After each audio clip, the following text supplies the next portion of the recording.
ప్రస్తుతం మనతో పాటు ప్రముఖ ఆధ్యాత్మికవేత్త, జ్యోతిష్య వాస్తు పండితులు, లలితాదేవి ఉపాసకులు బ్రహ్మశ్రీ నానాజీ పట్నాయక్ గారు ఉన్నారు. గురుగారితో మాట్లాడదాం. నమస్కారం గురుగారు. శ్రీమాత్రేయ నమః.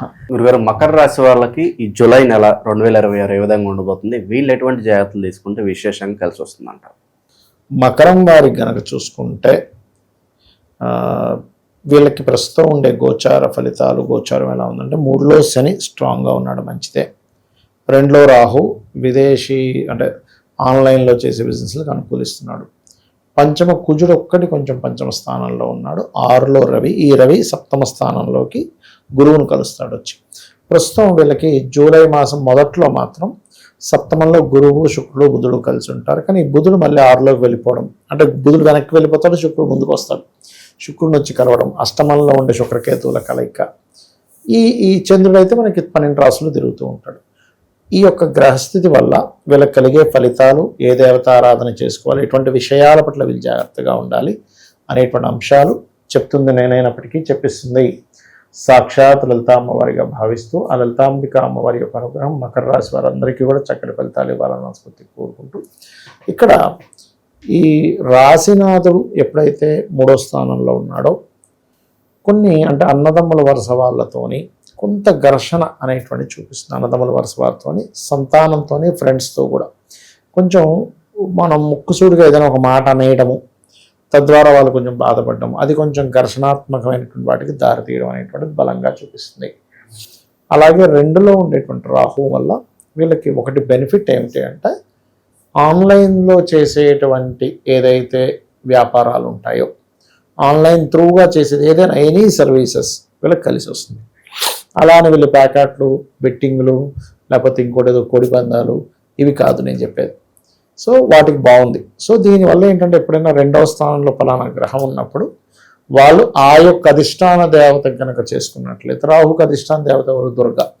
వీళ్ళ నోట్లో ఎప్పుడు ఓం దుమ్ దుర్గాయ నమః అనే మంత్రం కనుక స్మరణ జరిగిందంటే వీళ్ళకి 100% ఫైనాన్షియల్ గ్రోత్ పెరుగుతుంది, ఇంకా అందులో డౌట్ అయింది.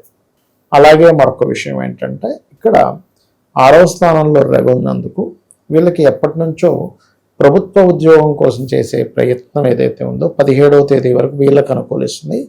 17 తర్వాత నుంచి జీవిత భాగస్వామి, ఎందుకంటే రవి గురువులు కలుస్తున్నారు అక్కడ, జీవిత భాగస్వామికి వాళ్ళ అంటే ఆవిడ అమ్మాయి కావచ్చు, అబ్బాయి కావచ్చు, వాళ్ళు కొంచెం హైలైట్ అవ్వడము, కొంచెం నేమ్ అండ్ ఫేమ్ రావడము, సోషల్గా చేసే సర్వీసెస్ వల్ల కొంత నేమ్ అండ్ ఫేమ్ రావడం చూపిస్తుంది.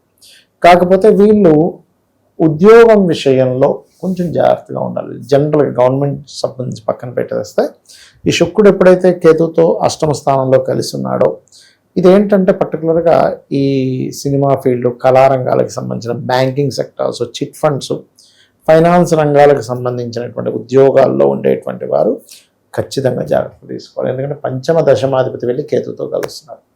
పంచమంలోనేమో కుజుడుండి కేతు శుక్రుల్ని చూస్తున్నాడు. సో ఇవన్నీ ఏం చెప్తున్నాయంటే, నువ్వు తీసుకునే నిర్ణయం విషయంలో అగ్రెసివ్గా తీసుకోకు, అది కూడా ఉద్యోగం విషయంలో ఎట్టి బస్సులో అగ్రెసివ్గా తీసుకోకు. ఎందుకంటే మనకేమైపోద్ది అంటే, అంతా ఒరుగుపడతాం, లాస్ట్లో ఒక చిన్న విషయంలో అగ్రెసివ్గా ఏదో నిర్ణయం తీసుకొని పోగొట్టుకుంటాం. కాబట్టి ఈ యొక్క విషయంలో చాలా చాలా చాలా జాగ్రత్తగా ఉండాలి. ఇది ప్రధానంగా కనబడుతున్నటువంటి ఓకే. కాకపోతే ఇక్కడ ఏంటంటే, కొంచెం ఈ లగ్నానికి, మకర లగ్నానికి పూర్వజన్మ కర్మకారక ప్లానెట్ ఈజ్ మార్స్. అందుకని ఈ నెలంతా కూడా వీళ్ళు తీసుకోవాల్సిన జాగ్రత్త ఏమిటి అంటే, ఫ్రెండ్స్తో కానీ, ప్రేమించిన వ్యక్తులతో కానీ, సంతానంతో కానీ వీళ్ళకి కొంచెం చికాకులు వస్తాయి. అంటే స్నేహితుల మూలంగా, మంచి స్నేహితులను కూడా గొడవ పెట్టుకుంటాడు, లేకపోతే లవర్ అంత బాగానే ఉందనుకుంటే ఆవిడేదో అలుగుతుంది, లేకపోతే ఇంకోటేదో, లేదా పిల్లల విషయంలో కొంత స్ట్రెస్ రావడం, ఇట్లాంటి కొంచెం షేర్ మార్కెట్లో డబ్బులు పెట్టడం వల్ల వచ్చే ఇబ్బందులు ఈ మకరం వారికి చాలా ఎక్కువ స్ట్రెస్ ఇస్తుంది. అది ఇక వీరికి పర్టికులర్గా ఏంటంటే, ఈ యొక్క రాశి వారికి ప్రత్యేకంగా గణపతిని ఎక్కువగా స్మరించడము, కామేశ్వర ముఖాలముఖ కల్పిత శ్రీ గణేశ్వరాయ నమః మరియు ఓం మాణిక్య ముకుటాకార జానుద్వయ విరాజితాయ నమః, ఈ 2 నామాల వల్ల ఏమవుతుందంటే వీళ్ళకి పర్టికులర్గా ఈ ఉద్యోగ సంబంధించినటువంటి విషయంలో ఇబ్బంది రాదు. స్త్రీ మూలకంగా ఉద్యోగాల్లో ఇబ్బందులు రావడం జరుగుతుంది. అంటే ఆవిడనేదో అన్నామనో, లేకపోతే స్త్రీకి కూడా లేడీ బాస్ వచ్చిందనో, లేకపోతే వాళ్ళు ఒక రకంగా ప్రవర్తించారనో, వాళ్ళ ప్రవర్తన నాకు నచ్చలేదనో, వీటి కారణాల వల్ల ఉద్యోగంలో డిస్టర్బెన్స్ వస్తాయి. కాబట్టి వీలైనంత మట్టుకు వీళ్ళు కొంచెం దుర్గానామాన్ని, ఓం శ్రీమాత్రే నమః నామం కూడా చాలా బాగా పనిచేస్తుంది. అనవసరమైన మిస్కమ్యూనికేషన్స్ రాకుండా చేస్తుంది చెప్పాలంటే. అది ప్రధానంగా. ఇప్పుడు వీళ్ళకి కొంచెం ఇన్వెస్ట్మెంట్ చేసుకోవడానికైతే సరైన సమయమే, ఎందుకంటే 12వ ఎగ్జాల్ట్ పొజిషన్లో ఉన్నాడు కదా, మంచి సమయమే చెప్పాలంటే. మనకి వివాహ సంబంధాలు కూడా కుదురుతాయి. అందులో ప్రధానంగా గురువారాలు చూసుకున్నట్లయితే తొందరగా కుదిరేటువంటి ఛాన్సెస్ కనిపిస్తుంది. విదేశీ సంబంధాలు బాగా కుదిరేటువంటి యోగం ఎక్కువగా కనిపిస్తుంది చెప్పాలంటే. గురుగారు, ఫ్యామిలీ రిలేటెడ్ ఇష్యూస్ ఈ మధ్యకాలం మనం చూస్తున్నాము, చాలా ఎక్కువైపోతున్నాయి. భార్యాభర్తల మధ్య అన్యోన్యత కావచ్చు, ఏవో ఫ్యామిలీ పరంగా చాలా డిస్టర్బెన్సెస్తో అవునండి. మరి దీనికి సంబంధించి మంచి పరిహారం ఏదన్నా తెలియజేయండి. ఇక్కడ ఫ్యామిలీకి సంబంధించిన విషయాల్లో అసలు మెయిన్గా ఎందుకు కలవట్లేదు అంటే, ఒకటి ఎక్స్పెక్టేషన్స్ పెరిగిపోయాయండి. ఎవరికి కూడా సాటిస్ఫాక్షన్ లేదు లైఫ్ మీద. పొద్దున్న లేస్తే ఉరుకులు పరుగులు నైట్ వరకు. సండే వచ్చిందంటే ఇంకా ఒక్కరోజు ఏదో కొంచెం అలా మళ్ళీ ఫ్రెండ్స్లో సాటిస్ఫాక్షన్ లేని జీవితాలు అయిపోయాయి. మెయిన్గా కాస్ట్ ఆఫ్ లివింగ్ పెరిగిపోయింది. ఇవన్నీ ఎక్స్పెక్టేషన్ ఏమో పెరిగిపోయింది, కాస్ట్ ఆఫ్ లివింగ్ పెరిగిపోయింది. అందుకని దాంట్లో ఇమ్మడలేకపోతున్నాడు మనిషి.